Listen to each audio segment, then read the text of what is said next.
Pernah nggak sih lu lagi enak-enak tidur, tahu-tahu dengar suara kayak gini?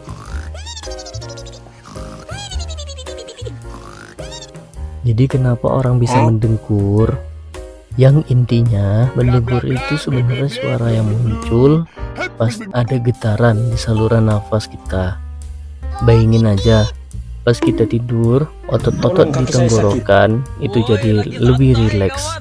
Nah, saking rileksnya, kadang lidah atau jaringan di sekitar tenggorokan itu jadi sedikit turun ke belakang. Akibatnya, jalur udara buat nafas jadi agak sempit.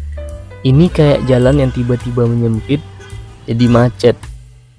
Pas kita narik nafas, udara yang lewat di jalan yang sempit ini bikin jaringan-jaringan lunak tadi bergetar. Getaran ini yang menghasilkan suara ngorok atau dengkuran. Makin sempit jalurnya, makin keras bunyi dengkurannya.